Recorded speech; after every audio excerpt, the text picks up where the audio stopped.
Welkom bij een nieuwe aflevering van We moeten het over literatuur hebben. De podcast waarin literatuurliefhebbers vertellen wat hen inspireerde om met literatuur aan de slag te gaan.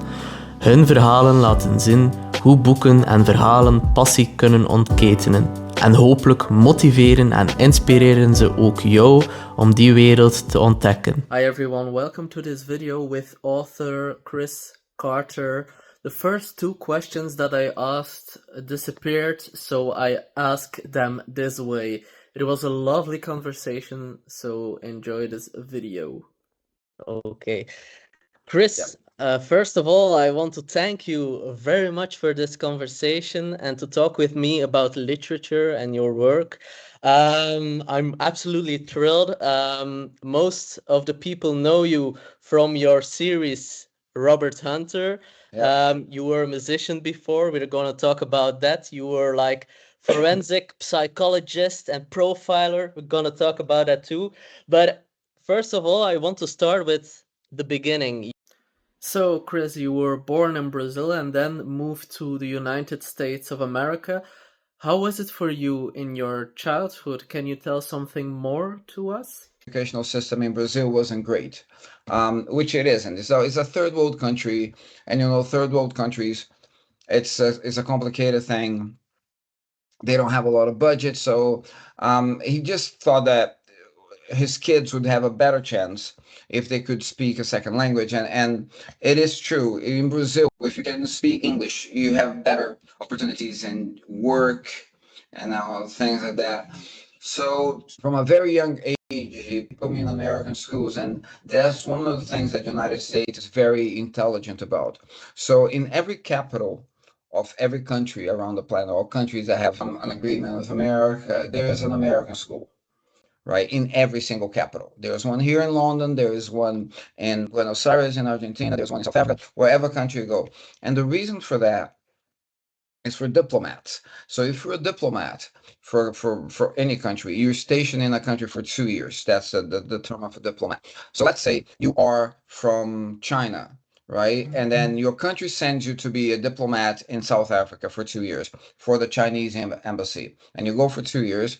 After those 2 years, you don't necessarily have to go back to China. Your government can say, okay, instead of coming straight back to China, we're going to send you to Argentina for 2 years at the embassy in Argentina, or they renew your stay in South Africa. Let's say you're a diplomat and you spend 4 years outside the country. The United States puts the same American school in every country, so the curriculum is exactly the same. So if you finish 2 years of school in South Africa and then you have to move to Argentina, the school is the same. The curriculum is the same. So your kids get an education throughout, no matter what. Okay. So my father decided to put me in American schools. And again, like I said, they are very intelligent, because once you finish American school, what are the chances of you deciding to go to university in the United States? Very big, because you study in American schools your whole life. University in America is not cheap. Everything is paid. So the American government now all of a sudden gets this influx of international students. And you only do 2 exams. You do an exam in mathematics, one exam. What happens is, I don't remember exactly points, but let's say each test has 700 points, right? Each university a certain number for you to get in. So if you want to go to Yale or Harvard, which are the called Ivy League, the top university, they will ask for 680 points in mathematics and 680 points in English. You pretty much have to ace the test.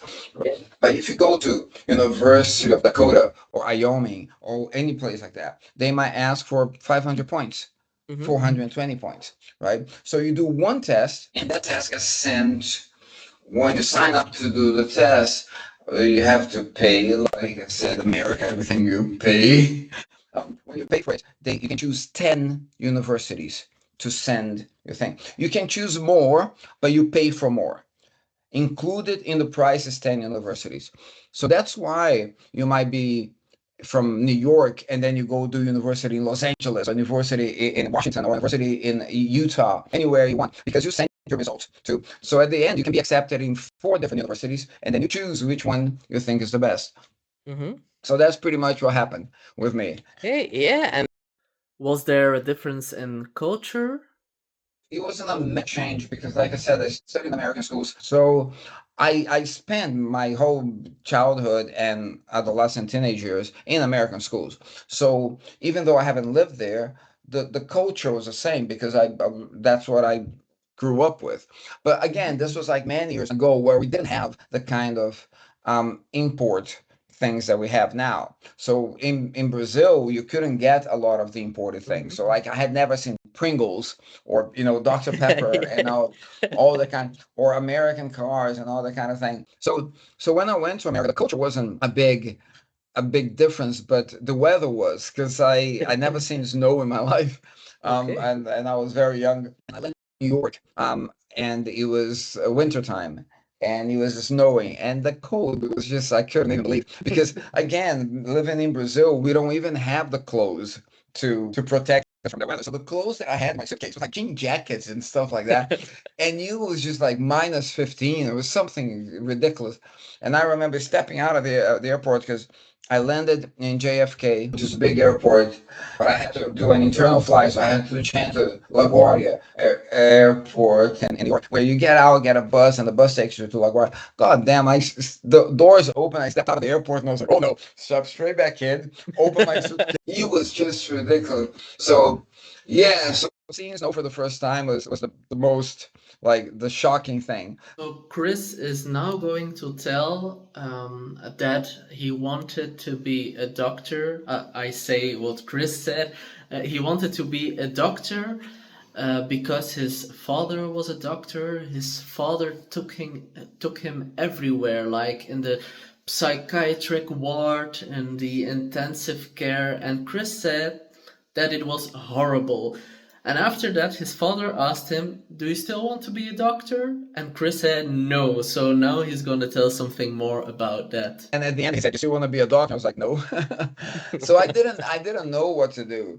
After this, Chris tells something very interesting about America. He says that it is gotten more strict now, and the school system is now in a way that you study different things like economics, geography, and other stuff. And then after a few years, they look at what you're good at, and then they narrow down those things. So for Chris, it was like psychology and some other things, but now he's gonna tell something more about psychology. So I did one subject on the first semester, and after one semester, I was like, "No, this is it. This is what I need to do." And that's how I jumped into it. It wasn't an idea that I had from before. It was because I got there, I didn't know what to do.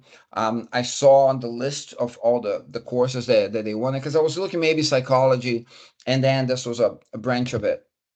And I was like, this is the one. So that's how, yeah, that's how I jumped into the course. And then you started your job like afterwards with forensic psychologist and profiler, or did you do something else after you No, graduated it or was stuff? straight after. Yeah, I was very lucky. I got my one of my professors really like the way I worked and everything. So at the end, when we graduated, he came up to me and said, "Look, there's an opening in a certain branch of the government, and I wanted to maybe put your name forward. Would you be willing?" I was like, "Yeah, of course."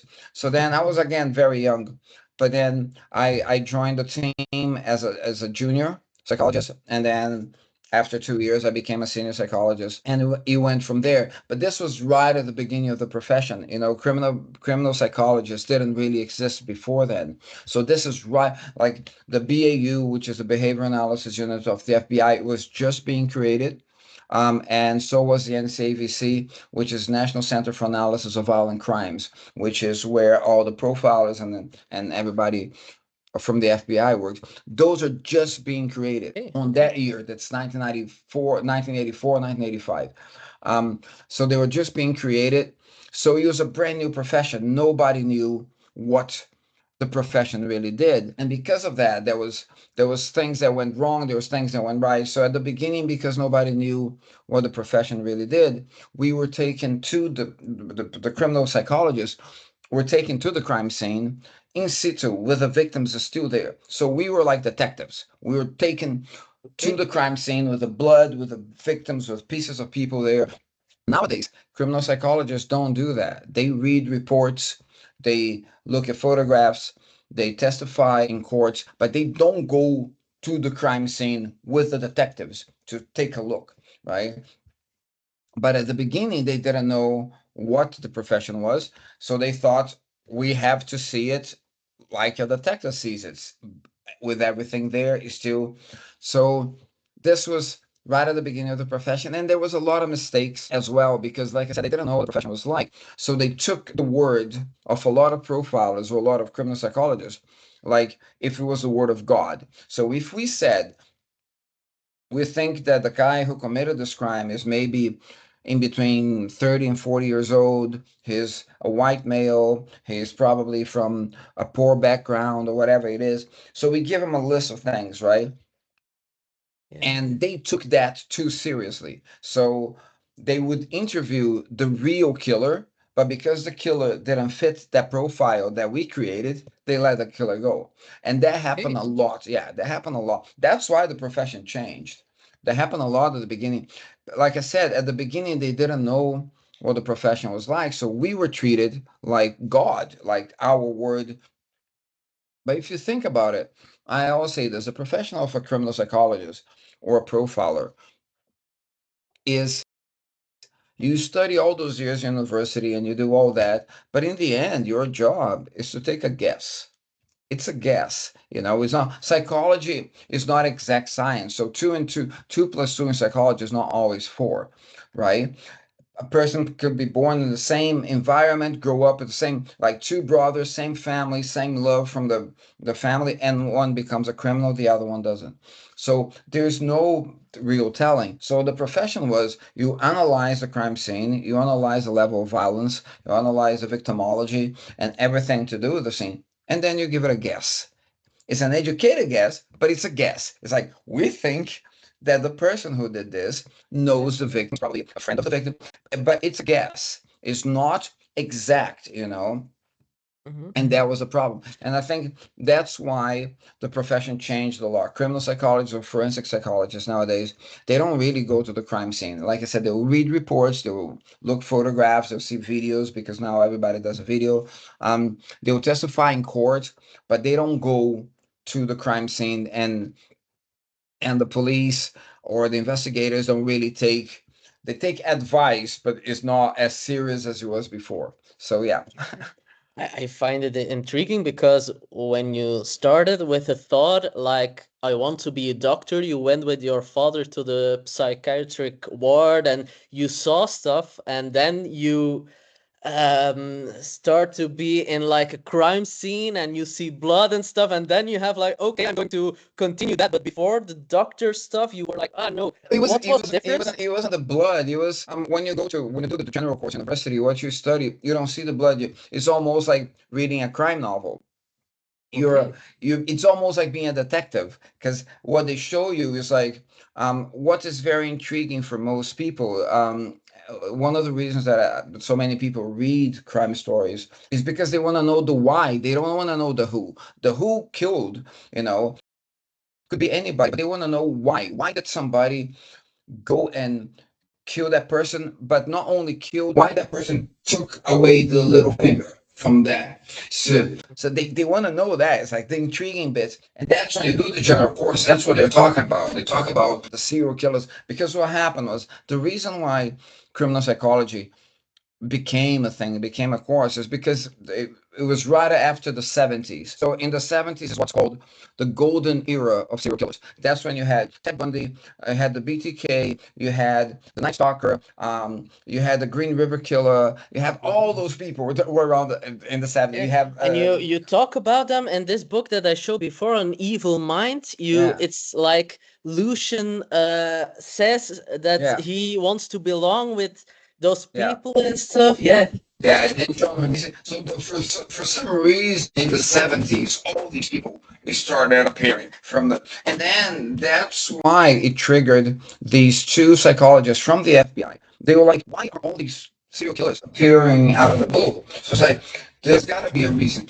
So then they started talking and they started thinking, maybe find something that links these people together. It's like, what's happening? Maybe it was a problem from when you're a kid. Why do these people do this? The same thing that they are doing, trying to do with kids that go to school in America and shoot everybody. So then the two psychologists talked to the people from the FBI, and they started traveling America and interviewing a lot of killers who have been apprehended, serial killers who have been apprehended, and ask them about their past and try to understand. Is there something that this guy it happened with all things like Zonos triad, which are three things that they real a lot of those have asked, which is either so the three things are cruelty to animals, arson or fire, and wetting the bed after a certain age. So most of the serial killers had two of those, when they're in their childhood. So they started discovering all these things. So when you do the general course, that's what you're reading about. You're reading about the reasons why. So it looks like you're doing a crime book, right? No one told us. No one told us that we would be taken to crime scenes. We didn't know this at all. They then decided to create the NCABC, which is the National Center for Analysis of Violent Crimes. And they talked about it in 1984. And then in 1985, Ronald Reagan, which was the president of America at the time, signed off. And then the US created the NCABC and the BAU, which is Behavior Analysis Unit, in 1985, right? I graduated in 1985. So that was right at the beginning. So like I said, nobody knew what it was.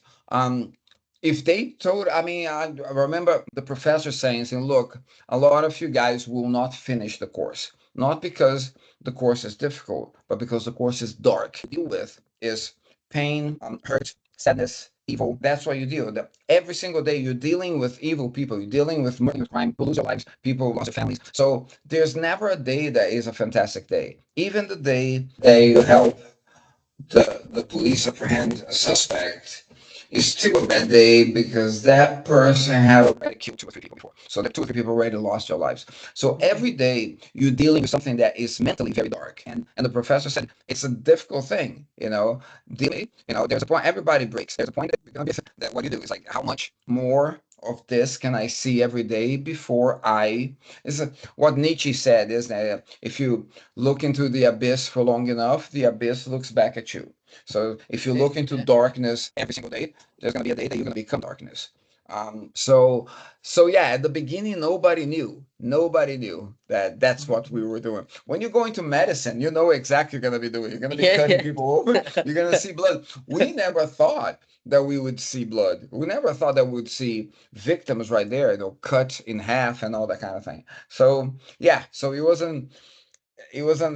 that wasn't in the books when we And started. what made you persevere then? Like the Well, professor said, like it's dark and not everyone is going I to I graduate and I stuff and complete this and I enjoyed figuring things out.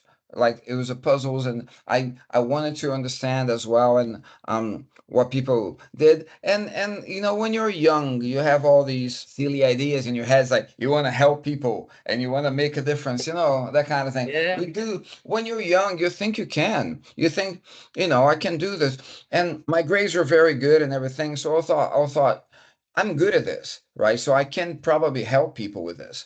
And I did, but yeah, there's that thing is like there was always you always think that you're invincible when you're young. Like everything is game. If people say, let's go do this, yes. Okay, you don't care. You go. So you always think, oh no, I'm not gonna break. I am not going to be the one who's going to, get all dark. You're young, you're silly. You really do believe that you're not gonna die, that you're not gonna be bad, you're gonna do everything good. So I carried on. And like I said, when I got offered by my professor, I was like, yeah, of course. And then I went from there. But then the longer you go, the harder it was getting. It was like, okay, this is getting very difficult now.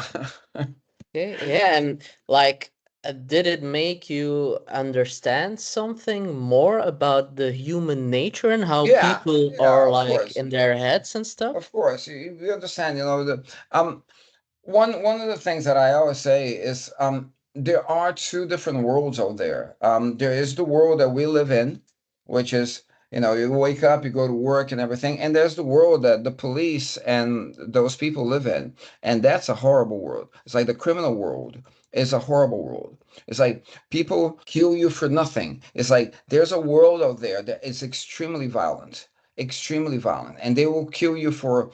Again, we live in Europe where you don't get so much crime, right? But in third world countries like in Brazil, where I came from, people will kill you for a pack of cigarettes. They will kill you for a bottle of Budweiser. They don't care. So the kind of violence that exists in certain countries, we cannot even imagine. The violence that happens during the civil wars in Africa and everything, it's just incredible. It's like people will walk into a village and they will slaughter kids and women and everything, and they don't even think about it. They won't even lose sleep over it. So there's a world out there that's extremely violent, right? And again, that's the thing. We can't imagine, how can I do this? It's like, how can a person go to a village and just use a machete and kill a whole bunch of kids? For them, they don't even think about it because they're so used to it.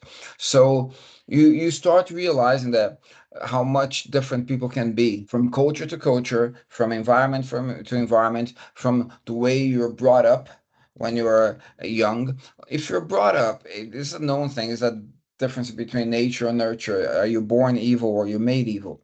Um, and the answer is both. But if everybody knows that the environment that you live around changes you, it molds you, surrounded by violence and anger and no love, you will grow up to be a violent person. There's no way that you were born and brought up throughout violence and you're going to be a loving person. No, it doesn't work like that. You absorb everything.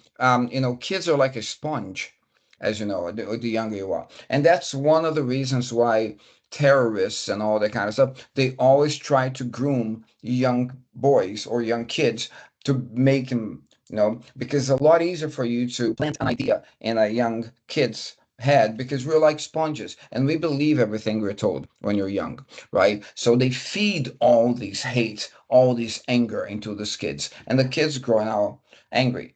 This is the purposeful ones, but there are kids that they're not fed any of that. They just live in an environment that's very violent. The father is always drunk, beating his mother all every day. The kid grows up seeing that, then he believes that that's a normal thing. Being violent is normal because he see it every day. So it's got to be normal, right? And then you go to your friend's house and his father also beats his mother up, right? And it's that whole thing. You just think that's normal. So you grow up with that mentality. So that's the thing that you learn a lot about humanity and how people can argue. But that's the same thing. Most psychologists do that. But yeah. Yeah, and after like being a profiler and stuff, you started being a musician, and I saw it like it's really nice to hear that like you play music and stuff. But when did the writing start for you? Well, Because at there a was a young age you lot. weren't Yeah, really no, interested, right? the writing only started a lot later. That's the thing. Most authors I know always wanted to be a writer. From when they were kids, they were like reading a lot of books. They were Yeah. writing short stories, or they were drawing things. They were creating stories in their head. I wasn't that kid. I didn't read very much when I was a kid. I still don't read very much. Books was never a big part of my life. Never, never, never, never. In Brazil, I play football. I like music. I like this, but books was, unless it was academic books. But books, I did read, but not very much. Mhm. So it was nothing like that. I just had a dream one day, which was a story, and my dreams are all like most dreams; they're all messed up, dude. But this dream made sense. It was a beginning, middle, and an end, and it was a whole story in this dream instead of being just crazy bits here. There, it was a Yeah. story. So I woke up that day and I told my girlfriend at the time, that said, "Look, I had this odd dream, which was a story," and I told her, and she said, "That's a good story. You should write it." I was like, "Okay." And then the next day, I decided to write the story. Seriously, this is exactly how it happened. I had no experience. I never even written a short story in my life. I didn't know how to write anything. So I know how to write because study and I know grammar and all that kind of. But it's like, but I never written a story, so I don't know what to do. But I was like, okay, I'm gonna write a story. So I sat down the next day actually, and I started trying to write the story of this dream. But this dream I had was not a crime story. It was just a crazy story. And now, as I was writing that first chapter, I stopped and I was like, hold on a second. I never wanted to write a book, but if I'm going to write a book, because of my experience, I can probably come up with a crime story much easier than I can write this crazy goddamn dream. So then I decided to do the craziest thing. I wrote one chapter of this dream and then wrote one chapter of a crime story. I didn't have a story in my head. I just said, what would be a good opening chapter for a crime story? Right? I wasn't thinking of the whole story. I was like, I'm just going to write one chapter. I didn't think I would go anywhere with that. I just thought, I'm doing this, fine. I'm going to do it. So I'm going to write a chapter. So I wrote a chapter for a crime story. Which became the Crucifix Killer. And I gave to my girlfriend when I finished both at the end of the week, and she read them both, and she said, the crime one is more exciting. Of course it is. It's like, okay. So she said, but I like it. You should continue. And I don't know why. I was like, okay, fine. So I wrote two more chapters. So I wrote three chapters, then gave it to her. And she was like, I really like it. You should continue. And then I started, and I was like, yeah, I got to come up with a story now because I didn't have the story. I was just writing one chapter after the other. It's like, okay, this was chapter one. What's going to happen on chapter two? Because again, I never thought that I would actually write a book. I was just like, they're gonna tell me, like, no, look, don't write anymore. This is shit. It's like, I don't like this. Don't. But everyone that I gave it, they were like, this is actually really good. So you should carry on. And then I got to a point, I was like, okay, if I gotta carry on, I gotta think of a story. And then I started thinking about the Crucifix Killer, and that's how the book came. So I spent 10 months writing that, and I finished. And then I didn't know what to do. Obviously, I gave it to my girlfriend. She read it, and a friend of mine read it, and they loved it. And I didn't know what to do. So I look on the internet to see, okay, what do you do when you finish a manuscript for a book? And then he said, oh, you have to get an agent. So I sent out to an agent. That's what I did. I was like, read on the internet, you got to put in an envelope. So I sent it to an agent, and I got a call like a week later from the agent, said, we like your story.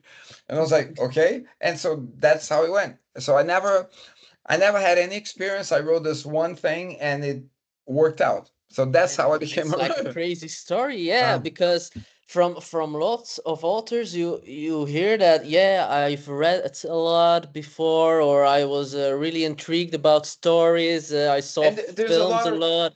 there's a lot of rejection as well. When I was looking on the internet what to do, people say, look, rejection is part of the business. Yeah, When you send it out, you're gonna get no from a lot of people, right? And I luckily enough never did. I sent out one manuscript and I got a call 1 week later, and then it went from there. So, like I said, I was lucky. I had no idea how to write a book.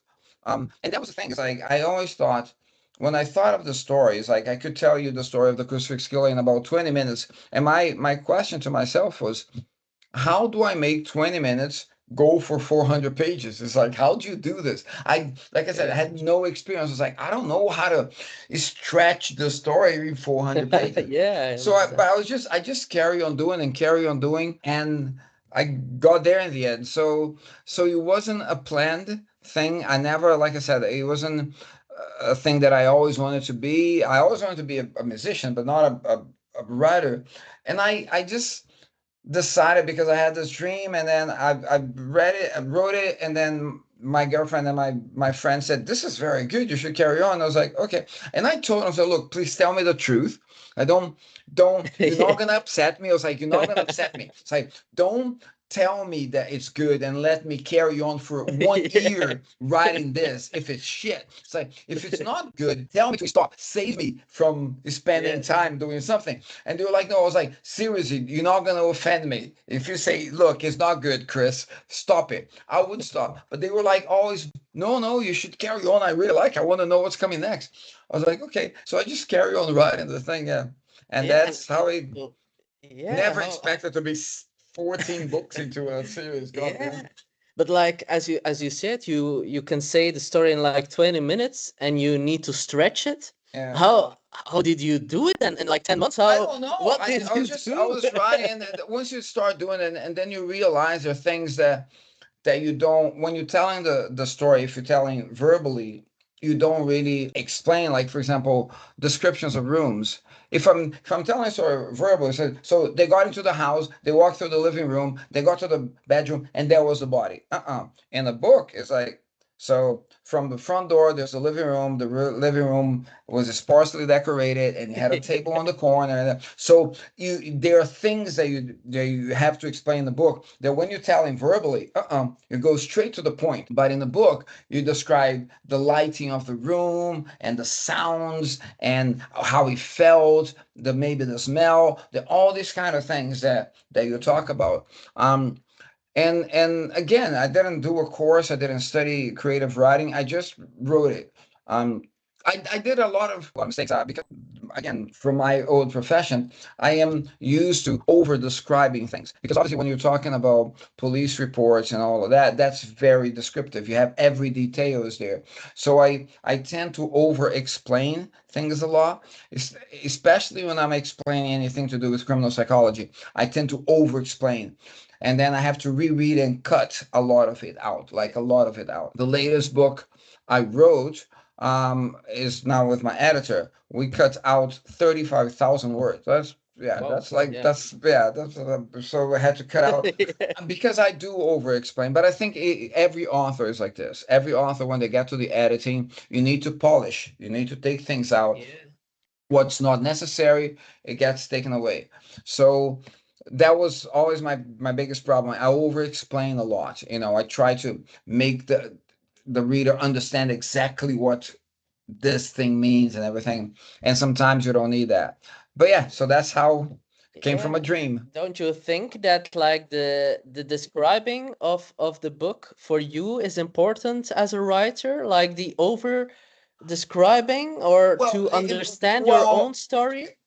I think I over explain everything to do with criminal psychology, but not like descriptions Okay. of rooms or anything. Mhm. Descriptions of rooms or the ambient or I think there's one thing that's very important is the lighting, because you need the reader to know if you're walking through the room and if it's completely brightly lit and you can see everything, or if it's sort of semi-dark and you cannot see the corners, you cannot see.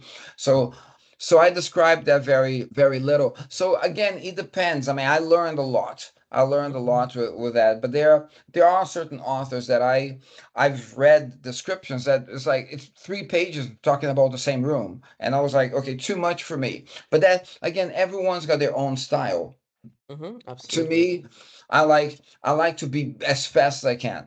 I just want to get to the point, right? So I do the descriptions of everything as short as I can possibly get away with, and then straight back to the point of the Yeah. story. I mean, and that's one thing. One of the reasons a lot of people ask me this, one of the reasons that Hunter does not have a wife, or a girlfriend or anything. It's because every book that I've ever read from a detective, the detective is married or has a kid, right? There's always going to be a chapter where the detective goes back home, and then maybe there's an argument with the wife, and then, oh, look, the son got caught in school Yeah. smoking dope, and then he's got to go to school. There's always a family problem.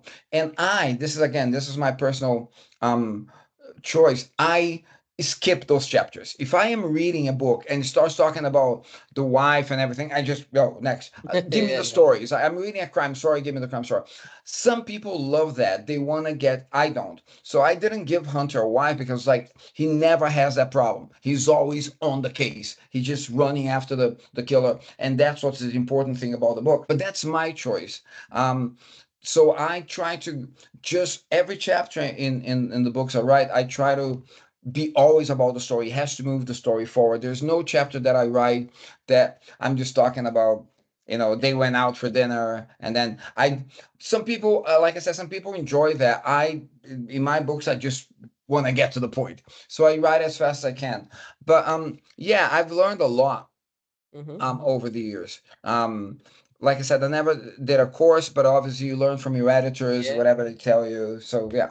Yeah, and like now you wrote like 14 books, as you said, and as I said before, I read An Evil Mind. Like it is a different book from the other Yeah. ones. It's the sixth one in the Robert Hunter series, and as I said before, it's with Lucian, that is wants to be like a Ted Bundy or stuff, or wants to be compared with him. But your other books are different from this one. Can you tell Yeah. something more about that? Yeah. So after the crucifix killer, when I wrote this the second one, the executioner, so it was all, I mean, that's what an investigation is. A crime happens, the detectives get called to the crime scene, and then the investigation happens. So the investigation in most crimes is always the detectives or a team of detectives chasing a killer, whoever the killer is. All my books are about serial killers, so they're chasing a serial killer. So there's always a killer killing people around in Los Angeles, and the detectives have to go to every crime scene and get clues and find out where this guy is. And then on book six, An Evil Mind, I don't even know why I decided to do that. The book already starts with the killer being arrested right on the first chapter. So there is no chase. There is no crime scene. The detectives don't get a call and say, "Look, there's a murder victim in this part." So they get in the car, they go there, they analyze it.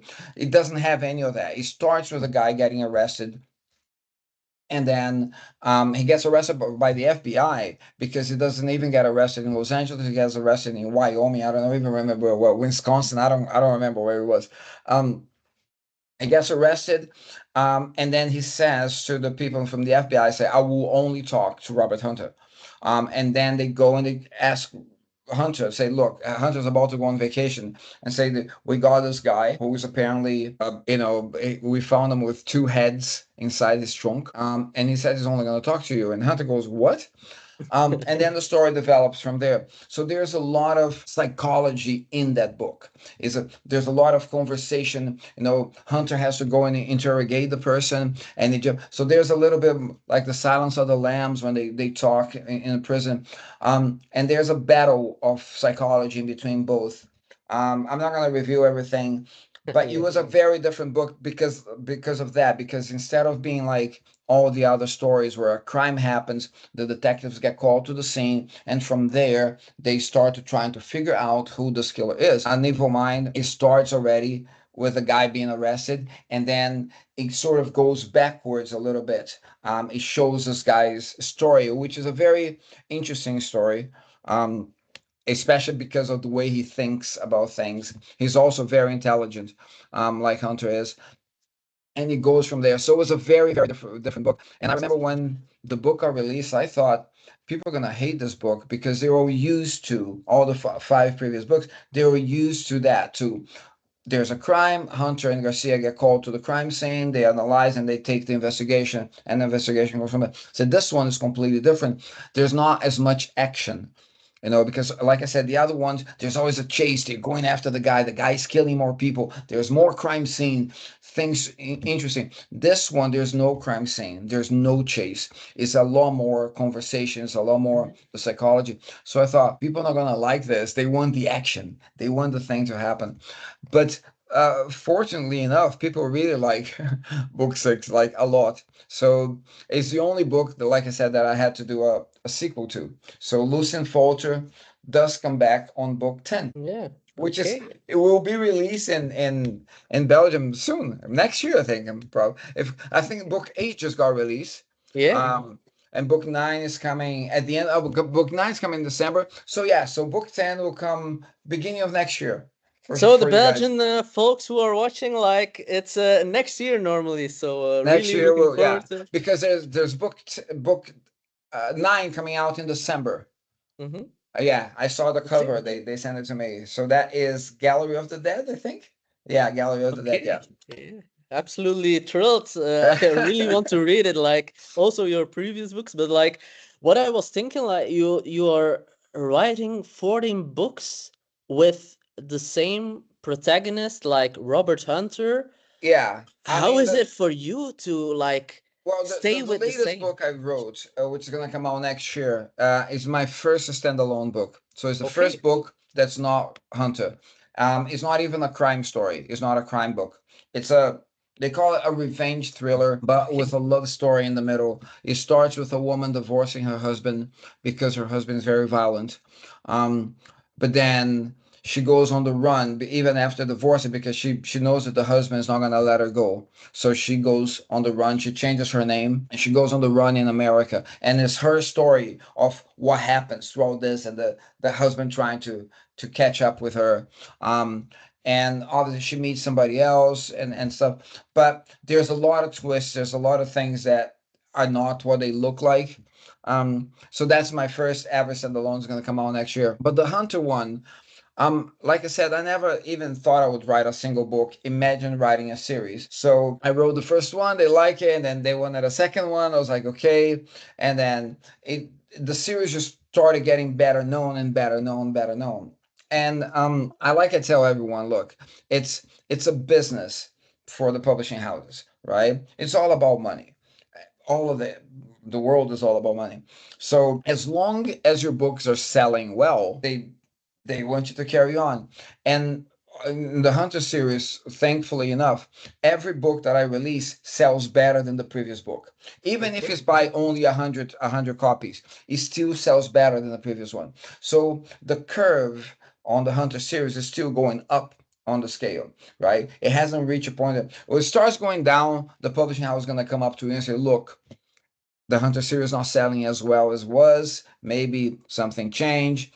Maybe come up with a different idea. But so far, every book that I release does better than the previous one. So the publishing house wants it. It's the same thing with Jack Reacher from Lee Child. He's got, I don't know, 27 books with Loads. Jack Reacher. It's just Loads. like so many. But it's because people still love it. People love reading Jack Reacher. And my agent always said this to me. He said, look, Chris, while people want to read Robert Hunter, give them Robert Hunter. It's like if people want it, give it to them. Why not? It's like if they want more, give them more. So far, I've been very lucky that people still really like reading Hunter stories, and I love writing them. So to me, it's like so I'm now writing because the standalone is finished. So I am now writing the next Hunter book, which will be going to be released in 2027. But I am writing at the moment, chat. So book 14. Yeah, and what do you hope that readers take along from your books That's the beyond thing. the thrill of the story? Like it's a thriller, it's really intriguing, but what do you hope that readers take from it? Well, nothing. That's the thing. I get asked this a lot. So when all the books I write, in my view, they're just entertainment. I don't, yes, they talk about criminal psychology and the topics in the book are real topics, real things that happen to crime and to criminals, to the families and everything. But I am not trying to pass on a message. I am not trying to raise awareness. I am just writing a story for entertainment. So I just want to entertain. I just want the reader to read it and think, I like the story, and that was it. I'm not trying to pass a message about anything. Though a lot of my readers said that, they I have so many readers that said that it was because of me that they started studying psychology and criminal Okay. psychology. When I was in tour, I think it was Lithuania or beginning of the year or last year, Slovenia or something like that. And more than once, there's one girl that came up to me and said, "Look, you're not gonna remember me, but I sent you a message like 5 years ago that because of your books, I decided to study criminal psychology, forensic psychology." I was like, "Oh, okay." She goes, "I just graduated." So, she started university because of my books. It inspired her, and then she graduated. So I get a lot of things like this. But me personally, it's just entertainment. My books are just, I actually call them trash. I say it's just trash stories. It's just a story for you to read, while you're going to work, in the bus, and that's it. I'm not trying to be literary or be, intelligent or anything. It's just a story, really. But it's like really important, as I said before this conversation, like in my book club, there are people that are really fan of you and are like living towards your books and like it has a meaning for them. Um, Also, as you said, it's not my it's not my purpose to like spread a message, but there are people who like live for those books, and that's like a really powerful thing, I think. I know. Yeah. Like I said, I don't. It was not my intention, but I think it's because I talk so much about the criminal psychology and the why behind it. Like I said, look, if you read Agatha Christie books or Sherlock Holmes, it's all about the who done it. Like Mhm. the who is the guy who killed us. But my books talk more about the why the person did it. What made this person go crazy? Because look, like I said, most people are not born evil. It can happen, but the most people are not. You're not born wanting to be a killer. You become one. And there's always something, like with everyone. I always say this, when you see a homeless person on the street, right? If you could backtrack that person's life day by day, I guarantee you could be pinpointed the time to say that's where he broke. That's what the thing that completely broke that person, and he had to go to sometimes it's an accumulation of things, but and that's what's interesting for people is understanding what made this person go from a normal person who would wake up every day, go to school, go to work, to one day wake up and say, you know what, I'm gonna go kill people. Right? There's always a reason. Now, no matter what it is, there is always a reason. The reason, you might not understand the reason, but there is always a reason. People don't just wake up and go, I'm going to start killing people today for no reason, right? And it's that reason that a lot of people want to understand. And when you make the story interesting, like I said, if I give you two books, right, and say, okay, on this book, the killer goes around shooting people, and on this book, the killer goes around killing the person and open the person up, taking the heart out and leaving a little paper butterfly instead of the heart. Which book do you want to read? Well, yeah. The one Yeah. because it's more interesting. You want to know why. What's the paper Yeah. butterfly? What does it Yeah. mean? Why? So that's the thing. The person being shot in the head happens every day. But paper butterfly instead of the heart. Why is he taking the heart? What does the and Mhm. that's the thing. Is all these things that people they're interested in. They want to know what's the craziness behind that. What's the thought process? What does a butterfly mean to that person? What's so important? And that's the thing. They want that explanation. Is one of the things that intrigues most human beings. Yeah, we study criminal behavior psychology, but it's still human behavior. You understand how humans behave, and it's very easy for you to give something interesting to another human person. Something that he doesn't usually do is already interesting for them. It's like they don't understand. It's like, how can you jump out of a parachute every day? It's like, like I couldn't do this. So they want to understand that. So I Yeah. think that is one thing, because all of my books, I have to explain all of that very well. Mhm. I think people are very interested in that. They know it's fiction, but it's very close to reality. All the killers could have happened. Because when I explain it, a lot of people say, okay, I I wouldn't kill, but I understand why the killer in this book is killing. It's like what changed his life, that made him go. A few of the books, I even have readers say, I sympathize with your killer. They said, I actually think he's right. He should have go killing. There is one book that even the captain in the book, Captain Blake, she says, look, I know we got to send him to prison, but he did something right. He was going after some bad people, because unfortunately, yeah, it's just the way it is, the reality. So I think that's one thing that intrigues the readers a lot, is because I go a little bit deeper into the explanation of the reasons that made that person decide to go kill people. Yeah, but it's like already a great example for one of my last questions. Like, what advice would you give to young aspiring writers? Like, as you said, it's if you have the difference between like just someone who was shot in the head and the paper cut butterfly in the heart, like, but what other The advice would you give them? Yeah, don't do it. It's very difficult. Don't write. No, look, the thing about giving advice is difficult, because we can only give advice as much as our knowledge, right? I Mhm. cannot give advice about something that I never did. And like I said at the beginning, unlike most authors, I never got rejected.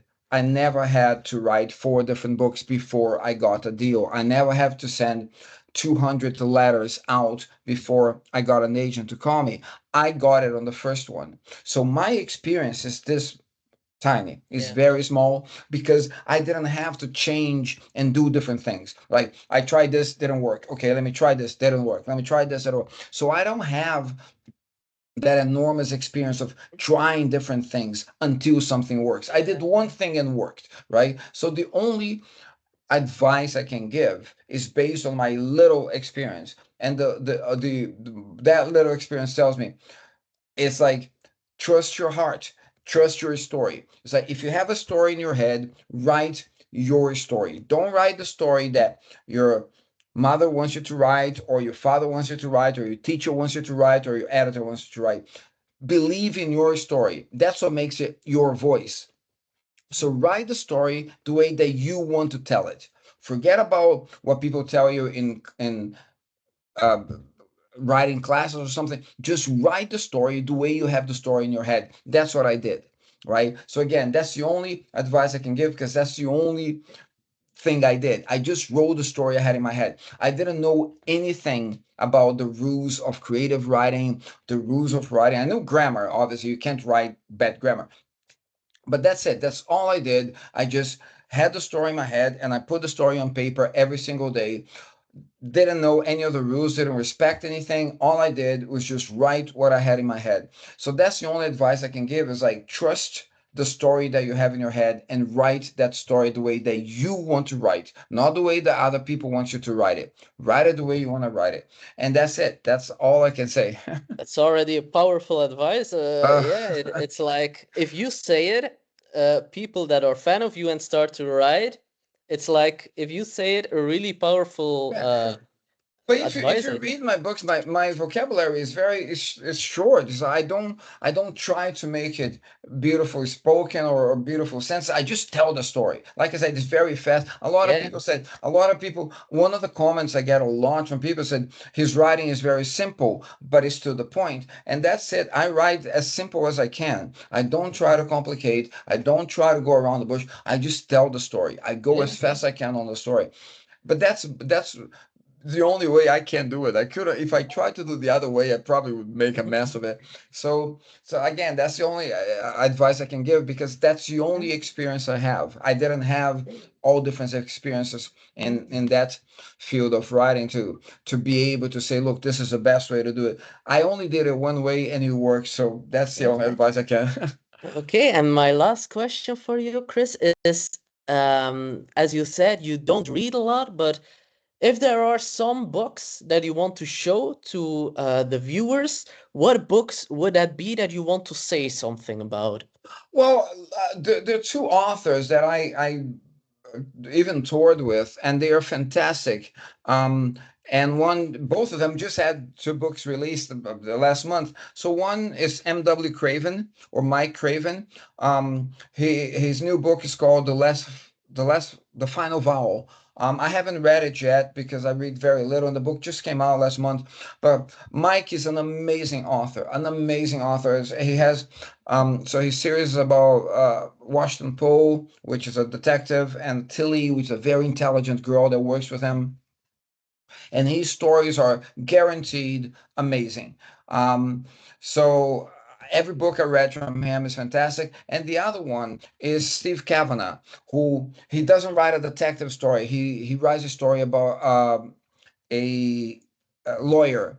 The lawyer is an ex-con man who becomes a lawyer, right? So he investigates. It's almost like but he's not a detective, so there doesn't go to the crime scene. He just saves his clients, and his books are incredible as well. And he just released a new book called Two Kinds of Stranger. Again, I still haven't read it. I read the previous ones, but you can't go wrong with Mike Craven and Steve Kavanagh. They are fantastic, fantastic authors. Great tips. Yeah, I need to check it out, I think. Yeah, Thank you dude. really much. Yeah. So this was a conversation, Chris. I really want to thank you. It was like an honor for me to talk with you. And as I said, I'm really gonna check out your previous books because I Yeah. love An Evil Okay. Mind. Yeah, and I really want to thank you for this conversation. Oh, pleasure, pleasure. Thanks for having me. Thank you. Yeah, with pleasure. So I wish you the best of luck with your different projects, your standalone, your Robert Hunter, and all the other books you're still gonna write. So and you're Okay. doing great, absolutely. Thank you so much. Thank you. And thanks Okay. everybody as well. Yeah, okay. Have a nice day, Chris. Thank Thank you. you. Thanks. Bye. Bye. Bye.